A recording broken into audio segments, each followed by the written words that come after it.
Let me ask you a question that might make you uncomfortable. What if I told you that most Americans don't overpay for cars because they're careless? They overpay because the system is designed for it.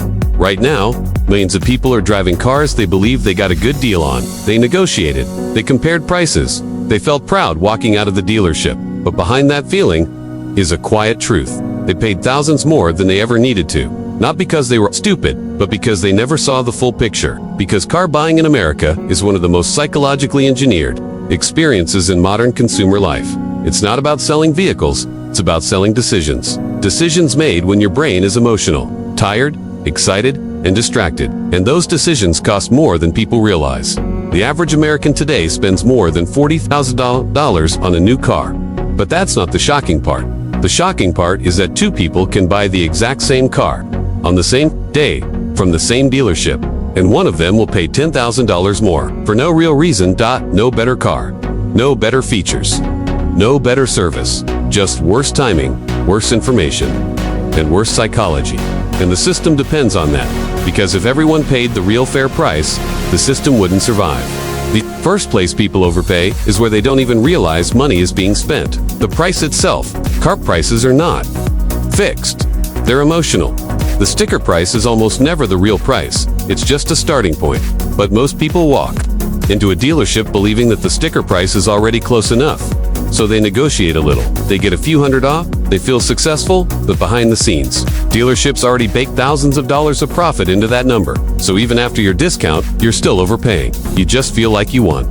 This is called the anchoring effect. Your brain sees a high number first, so anything lower feels like a deal. Even if it's still bad, then comes the monthly payment trap. This is where overpaying becomes invisible. Dealers don't ask, "What total price do you want?" They ask, "What monthly payment can you afford?" That question alone can cost you thousands, because when you answer it, you stop thinking like a buyer and start thinking like a renter. You're no longer negotiating the car, you're negotiating your own future. They stretch the loan longer. 5 years becomes 6.6, becomes 7. The monthly number looks small, but the total number becomes massive. $400. A month doesn't feel scary, but $400 for 84 months is over $33,000. And that's before interest, before insurance, before repairs, before taxes, and most people never calculate that. They never look at the full cost. They just look at what feels comfortable today. That's why Americans overpay, because pain is delayed, and humans are terrible at feeling delayed pain. Another place people overpay is interest. This one is invisible, silent, deadly, most. Buyers accept whatever financing the dealership offers. They assume it's competitive. They assume it's normal. They assume they don't have better options. But dealerships often mark up interest. You might qualify for 6%, they show you 9%. And that 3% difference over a long loan can cost you $5,000 to $10,000 for nothing. Same car, same bank, same credit, just more profit for them. And the worst part, you never see the original offer, so you never know what you lost. This is called information asymmetry. They know everything.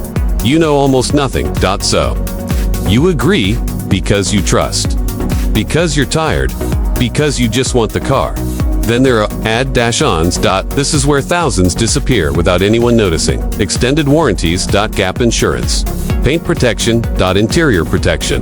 Tire packages. Key replacement. Each one sounds small. $20 here, $30 there, but when you finance them, they don't cost $20. They cost hundreds, sometimes thousands. Because now you're paying interest on fear. You're borrowing money to protect yourself from hypothetical problems.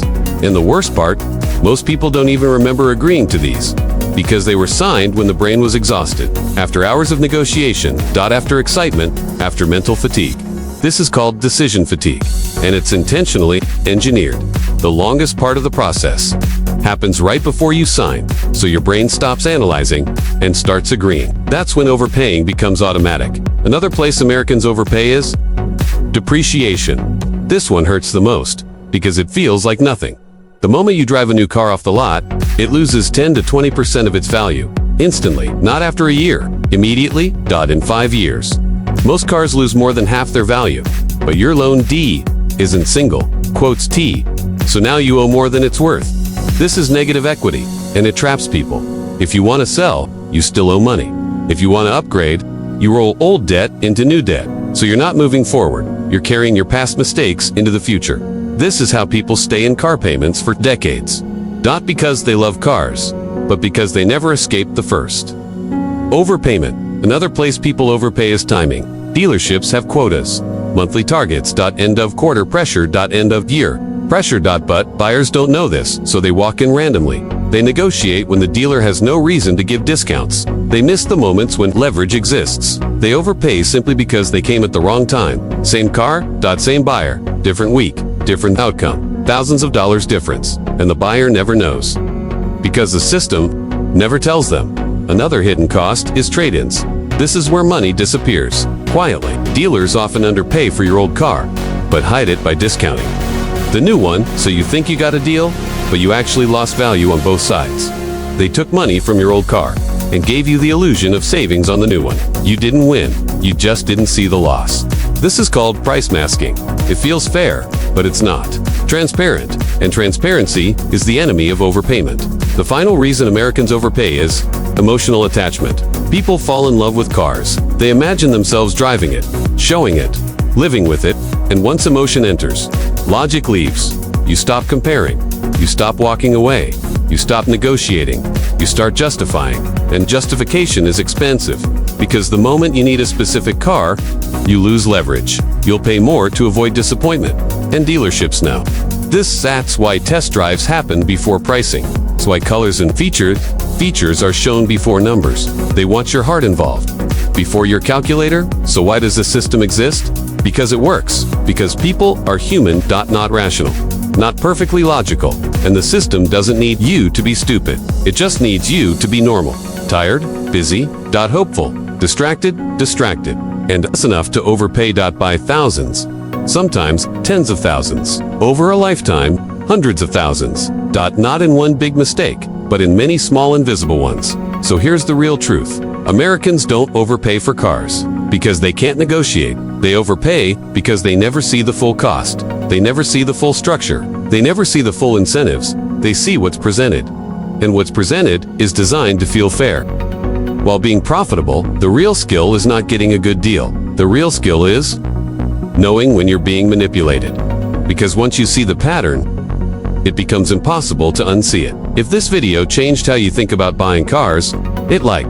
If you want more content that teaches real financial psychology, subscribe. Because most people don't lose money because they're unlucky.